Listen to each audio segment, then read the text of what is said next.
An anti-lockdown party. Let's have a look.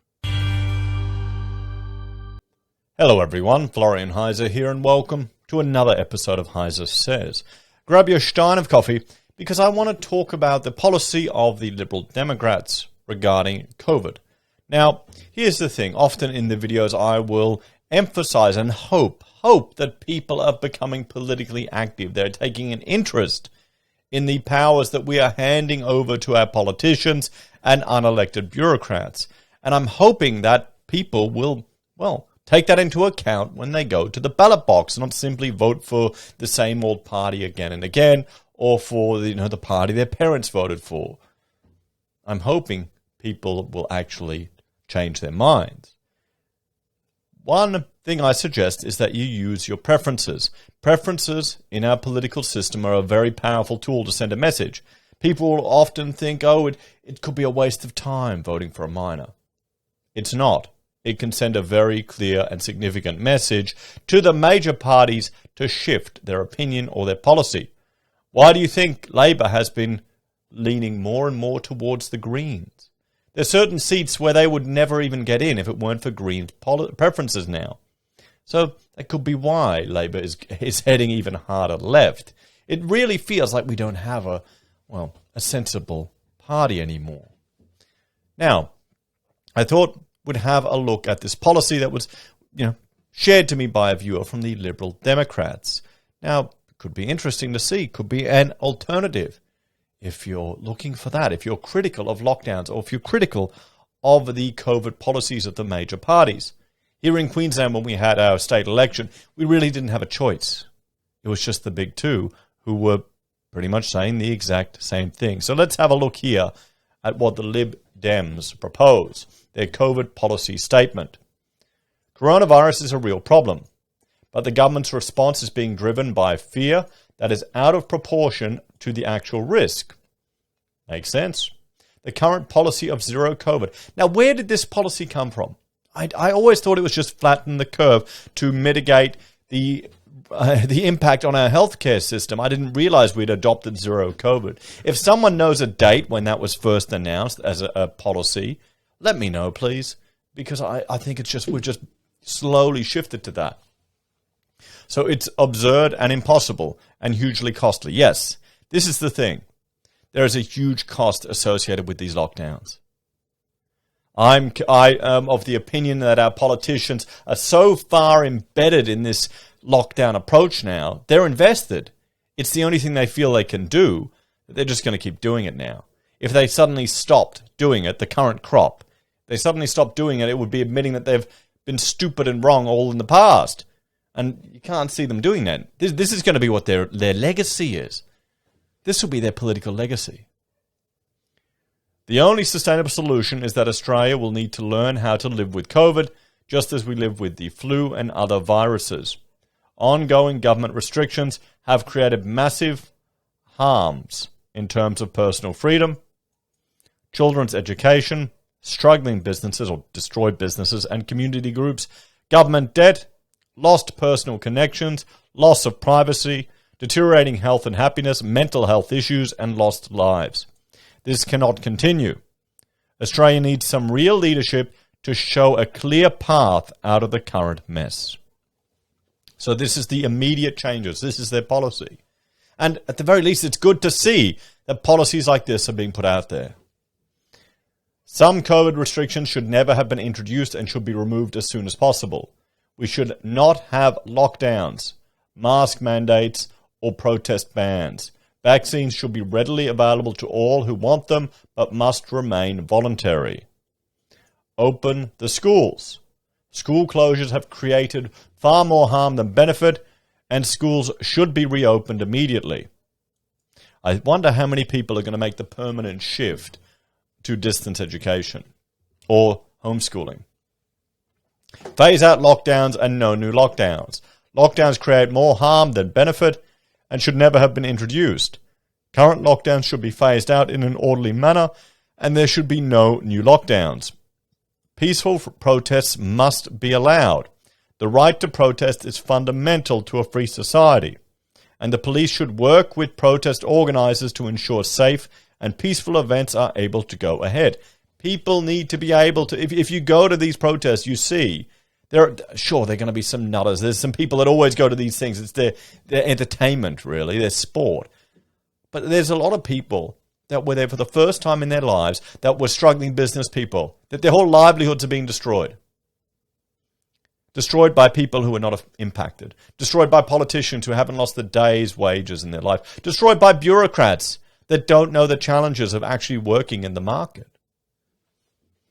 I mean, some of these people you talk to, I did a stint in the public service, and it's a different world, everyone. If you've only ever known real business, it's a completely alien world to them. They've got no idea.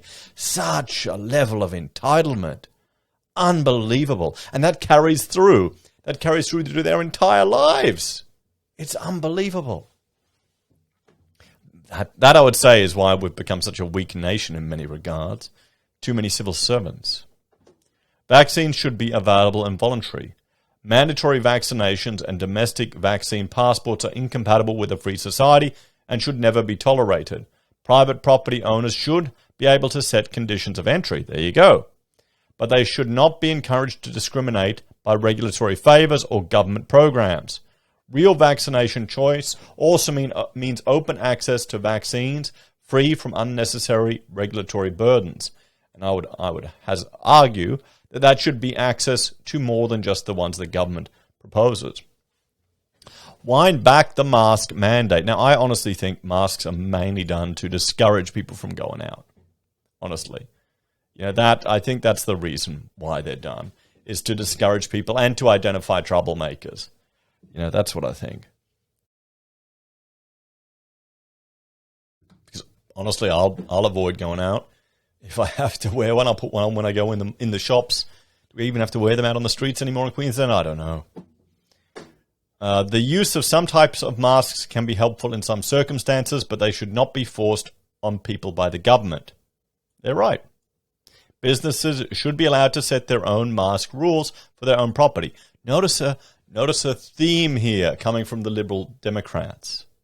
If you want to set up a business where you want to force everyone to wear masks, go right ahead. Why not? Let the market decide if they want to do business with you. All the people who want to sit there with a bunch of mask-clad people, let them go to the mask business. All the people who want to go to the Bane-themed business where everyone wears a gas mask, go to that business. If all the people want to go to one with no mask, go to that business. There you go. Freedom of choice.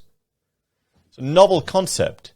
I mean, perhaps this might be the silver lining to all of this. I know I see in the comments, in the most disheartening comments that I see, it's not the people being idiots or rude or nutters or spreading stupid things. It's the ones who've lost hope in our current system. They're the ones who are the most disheartened. So, and people should be able to make their own decisions in outdoor public spaces. Government can continue to set mask rules for government buildings and government-run transport in the short term. Ensure Australians can get home. The government should never abandon Australians caught overseas who want to return home. I mean, what's the value of our citizenship then? All the taxes that we pay. Improve the nation's quarantine capacity. Effective and efficient quarantine facilities should have been established as soon as travel restrictions were imposed or earlier. Facilities need immediate improvement, both for the benefit of Australians returning home overseas now and in preparation for future pandemics. Well, didn't we used to have facilities? Weren't islands used for this type of stuff? Not domestic bloody hotels in the city? Okay. So, Freedom Day on the 4th of December 2021. Some COVID restrictions are understandable during the early parts of a pandemic, but after 18 months, it is long past time for Australia to set a date for returning to the old normal. Yes, old normal, not this new normal bullshit. With no COVID restrictions. This Freedom Day should be before Christmas this year, and we suggest aiming for the 4th of December, which is the first weekend of summer. Setting a date will give people time to get vaccinated if they choose, make their own preparations, and provide hope that we will soon be able to live in a free country again. Remove the border closures and travel restrictions. After Freedom Day, there should be no restrictions on the movement between states and no limits on quarantine requirements for international travel. Remove contact tracing and QR codes. The right to privacy is crucial in a free society and needs to be returned to the people as soon as possible. I mean, there's no reason why the government can't ask people to voluntarily say where they've been if they've been infectious and then identify the public of that issue. They can do it. Remove mask mandates on government property. All remaining government mask rules should be removed so that we return to the pre-COVID situation. This is the thing. Wearing masks, it's not... Western culture sees that as deceptive. You're hiding your true self from people. That's why there's a cultural disconnect with some societies that cover all their faces. Remove social distancing and mandatory self-isolation. Private businesses and households are free to maintain their own rules, but all the government's COVID restrictions should be removed. Investigation of Australia's COVID response. Once Australia has returned to the old normal, we should have a royal commission into our COVID response. Hear, hear. 100%. I think that. Bloody oath. We need to see that. We need a royal commission into this. What do you think? End the emergency powers. Government has operated with emergency powers for too long already. Those powers should not be renewed, and they should not be replaced by imitation legislation that gives similar powers. So this is the COVID policy of the Liberal Democrats, everyone. I'd encourage you, if these policies interest you, to have a look at some of the other policies and principles of this political party. Remember, you don't need to agree with everything they put forward, but we need to have an alternative to the major two. What's my solution and takeaway to this? Or what lessons can we learn? Let's get on my soapbox. So, I mean, this is encouraging. This is good to see that a party is putting out a policy like this. It's almost as if the Liberal Democrats are the only true opposition, at least in Victoria, at the moment. And it's good that they're getting media exposure. And this is an opportunity for people to rally behind a party that supports individual responsibility, individual rights, and the protection of your ability to make choice. If people want to have a business and discriminate against anyone with a mask or, I don't know, a stupid haircut, let them do it. Let the market decide who's right and who's wrong. Let's stop the government intervening. If this is something that interests you, look them up. Get involved. Maybe if you're involved in another party, encourage them to shift in a similar direction. No one political party is going to be the solution to all of our problems. But if more and more people start to become active, more and more people take a role, and more people vote with their preferences to realize that they don't need to just support the major two, then maybe we can start to see some change. And there needs to be more calls for a royal commission into this response. Because otherwise, the damn thing's going to drag on and on and on. Anyway, let me know your thoughts and opinions on this one, guys. Please like, share, and subscribe to the channel. And, well, if you're a fan and want to support us, there are a few ways you can. You can join us on YouTube or Patreon. Sign up for SelfWealth or Stake.